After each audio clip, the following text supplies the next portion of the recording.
اب یہاں سے شروع ہو رہا ہے 5ویں رکوع سے مسلسل 10 رکوع، مسلسل خطاب ہے بنی اسرائیل سے۔ البتہ ان میں ایک تقسیم ہے، پہلے رکوع میں دعوت ہے۔ دعوت جب ہوتی ہے تو آمادہ کرنا، تشویق، ترغیب، دل جوئی، نرمی، یہ دعوت کے اجزاء لا ينفک ہیں، اس کے بغیر دعوت مؤثر نہیں ہوتی۔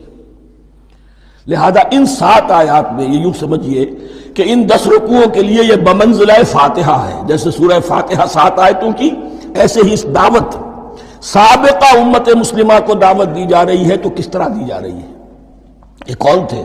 یہ بھی مسلمان ہی تو تھے نا، کافر تو ہو گئے حضور کا انکار کر کے، ورنہ وہ موسیٰ کے ماننے والے، شریعت ان کے پاس، بڑے بڑے علماء ان میں، علم کا چرچا ان میں، سب کچھ تھا، ان کو دعوت دی جا رہی ہے۔ لیکن میں اس لیے آپ کو چاہتا ہوں، اس کو توجہ دلا رہا ہوں، آج اگر مسلمانوں میں جو غافل ہو گئے، اپنی حقیقت کو بھول گئے، اپنے فرض منصبی سے غافل ہو گئے، دنیا کے اور قوموں کی طرح کی ایک قوم بن کر رہ گئے، اگر کوئی ایک داعی گروہ کھڑا ہو، کوئی جماعت، کوئی فرد، اور اس سے جماعت بنے، تو ظاہر بات ہے سب سے پہلے اسے اسی امت کو دعوت دینی ہوگی، اس لیے کہ دنیا تو اسلام کو پہچانے گی اس امت کے حوالے سے۔ فزیشین ہیل تھائی سیلف، پہلے یہ تو ٹھیک ہو، یہ کہیں پر صحیح اسلام کا نمونہ پیش کرے تو دنیا کو دعوت دے سکو گے، آؤ دیکھو یہ ہے اسلام۔ اس لیے ان کو جو دعوت دینے کا اسلوب ہونا چاہیے وہ عکس ہوگا اس اسلوب کا جو ان 7 آیات میں ہمارے سامنے آ رہا ہے۔ یا بنی اسرائیل اذکروا نعمتی التی انعمت علیکم، اے بنی اسرائیل، اسرائیل کو سمجھ لیجئے یہ مرکب لفظ ہے، اسم اسی سے اسیر بنا ہے، اسیر جو کسی کا قیدی ہوتا ہے، ایل عبرانی میں اللہ کے لیے ہے، اور اسرائیل کا ترجمہ ہے عبداللہ، اللہ کا غلام، اللہ کے ساتھ بندھا ہوا اس کی اطاعت کے قلاتے کے اندر۔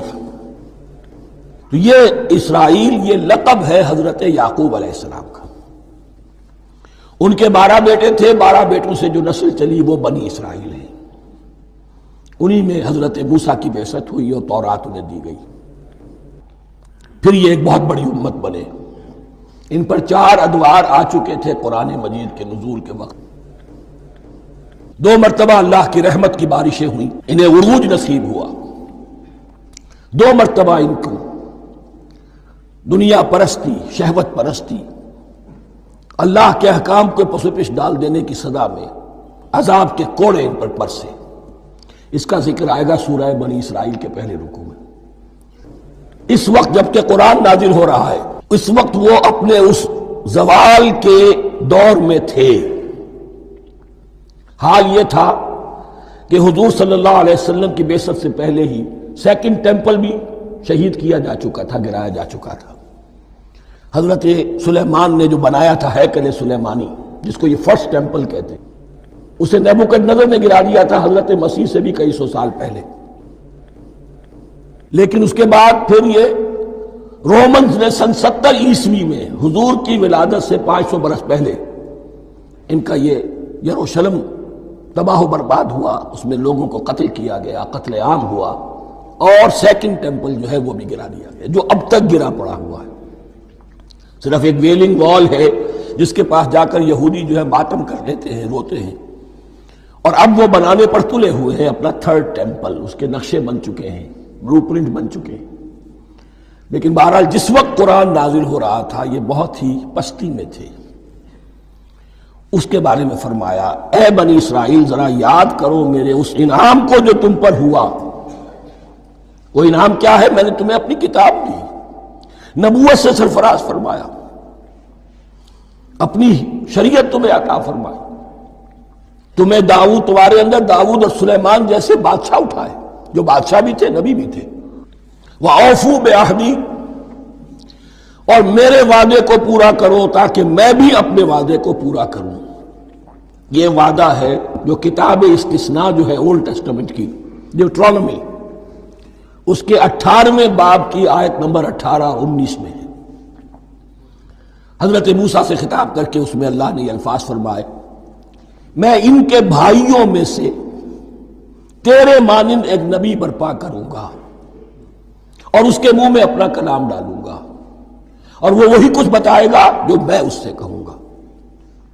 یہ گویا کہ حضرت موسیٰ علیہ السلام کی امت کو بتایا جا رہا تھا کہ نبی آخر الزمان آئیں گے اور تمہیں انہیں قبول کرنا ہے۔ قرآن مجید میں اس کا بڑا تفصیلی ذکر سورہ اعراف میں آئے گا انشاءاللہ، لیکن یہاں فرمایا اوفو بعہدی اوف بعہدکم، تم میرا عہد پیرا پورا کرو، میرے اس نبی کو تسلیم کرو، اس پر ایمان لاؤ، اس پر کی صدا پر لبیک کہو، تو میں تمہیں میرے انعام و اکرام اور بڑھتے چلے جائیں گے۔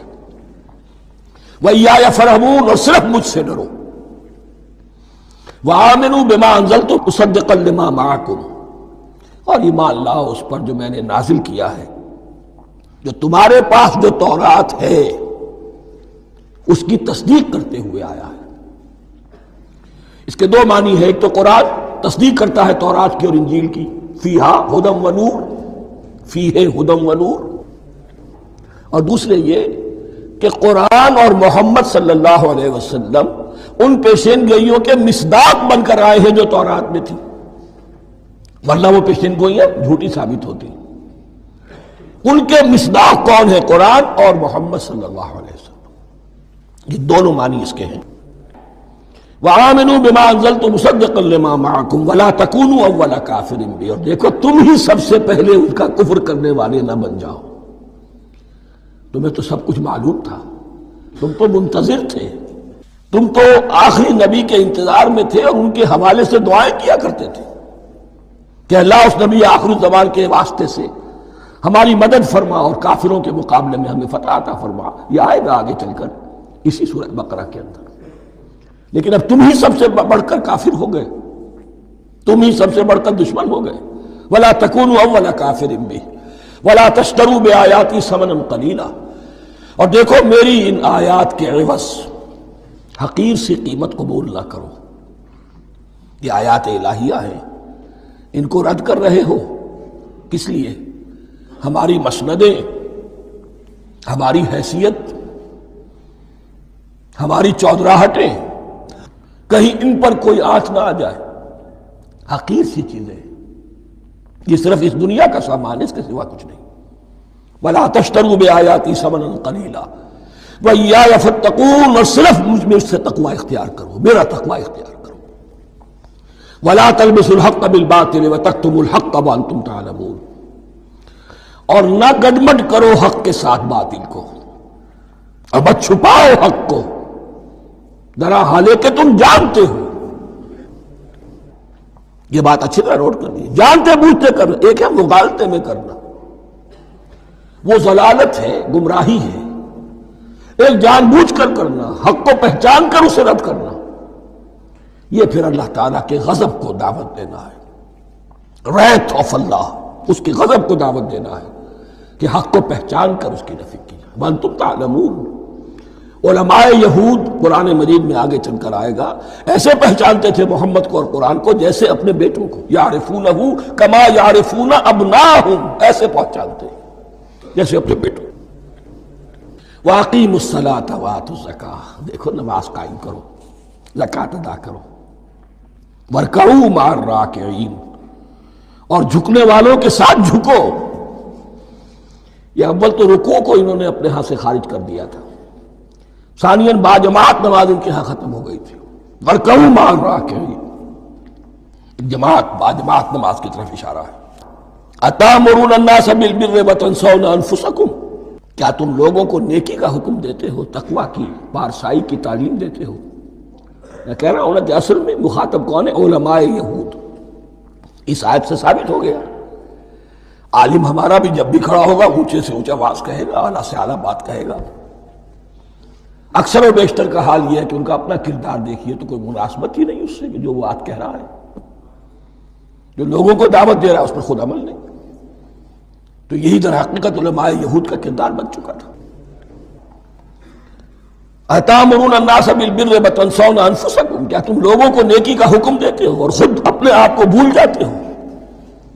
وَأَنْتُمْ تَتْلُونَ الْكِتَابَ، اور یہ سب کچھ تم کر رہے ہو اس حال میں کہ کتاب پڑھتے بھی ہو، تورات پڑھتے ہو، صاحب تورات ہو. ہمارے بھی بہت سے علماء کا علماء سو جنہیں ہم کہتے ہیں حال یہ ہو چکا ہے، خود بدلتے نہیں قرآن کو بدل دیتے ہیں. ہوئے کس درجہ فقیہان حکم بے توفیق. جو صورتحال ہے صرف قرآن کا متن بچا ہوا ہے، اس کے مفہوم میں، اس کی تفسیر میں، اس کے ترجمے میں تو تحریفیں موجود ہیں، بڑی بڑی تحریفیں موجود ہیں. متن بچا ہوا ہے، وہ اس لیے کہ اللہ تعالیٰ نے اس کی حفاظت کا ذمہ لیا ہے. وَاسْتَعِینُوا بِالصَّبْرِ وَالصَّلَاةِ، اور مدد حاصل کرو دو چیزوں سے، صبر اور نماز. یہ صبر کا لفظ یہاں پر بہت قیمتی ہے، بہت بامانی ہے. علماء سو کیوں وجود میں آتے ہیں؟ جب وہ دنیا کے کتے بن جائیں گے تو وہ دین کو بدنام کرنے والے ہوں گے. بظاہر دینی مناسب ہیں لیکن اصل میں ان کے پردے میں دنیا داری کی جا رہی ہے، صبر نہیں. بس صبر کے ساتھ اور نماز کے ساتھ، اس لیے کہ آپ صحیح راستے پر آئیں گے. اگر کوئی عالم دین لوگوں پر تنقید کرے گا، لولا ینہاہم الربانیون والاحبار، کیوں نہیں روکتے ان کے علماء اور ان کے اولیاء اور صوفیاء ان کو حرام کھانے سے اور جھوٹ بولنے سے؟ اگر کوئی شخص روکے گا اس کو پھر نذرانے تو نہیں ملیں گی، اس کی خدمتیں تو نہیں ہوں گی. اگر تو دنیا میں صبر اختیار کرنا ہے تب تو آپ حق بات کہہ سکتے ہیں، اور اگر دنیاوی ایمبیشنز ہیں تو پھر آپ کو کہیں نہ کہیں کمپرومائز کرنا پڑے گا. وَاسْتَعِینُوا بِالصَّبْرِ وَالصَّلَاةِ، صبر اور نماز. وَإِنَّهَا لَكَبِیرَةٌ، اور یقیناً یہ بہت بھاری شے ہے، بہت بھاری شے ہے. عام طور پر خیال یہ ہے کہ انہا کی ضمیر صرف صلاۃ کی طرف جاتی ہے، نماز بہت بھاری ہے. ایک رائے یہ ہے کہ نہیں، یہ پورے طرز عمل کی طرف جا رہی ہے. یہ طرز عمل کہ خود صبر کرو، اس دنیا میں صبر کرو، دنیا اور دنیا کے متعلقات میں کم سے کم پر قانے ہو جاؤ، اور حق کا بول بالا کرنے کے لیے میدان میں آ جاؤ. یہ طرز عمل، اور اس میں پھر نماز، الصلاۃ عماد الدین. وَإِنَّهَا لَكَبِيرَةٌ إِلَّا عَلَى الْخَاشِعِينَ، یہ یقیناً بہت بھاری چیز ہے. یہ روش، یہ رویہ بھی بہت بھاری اور نماز بھی بہت بھاری ہے، سوائے ان خشوع رکھنے والوں کے، ڈرنے والوں کے، جن کے دل جھک گئے ہیں اللہ کے سامنے. الذین یظنون انہم ملاقو ربہم، جنہیں یہ یقین ہے کہ انہیں اپنے رب سے ملاقات کرنی ہے، جیسا کہ میں نے شروع میں توجہ دلائی تھی. وبالآخرۃ ہم یوقنون، یہ ایمان بالآخرت ہے جو انسان کو سیدھا رکھتا ہے عمل کے میدان میں. الذین یظنون انہم ملاقو ربہم وانہم الیہ راجعون، اور جنہیں یہ یقین ہے کہ بالآخر اسی کی طرف ہمیں لوٹنا ہے.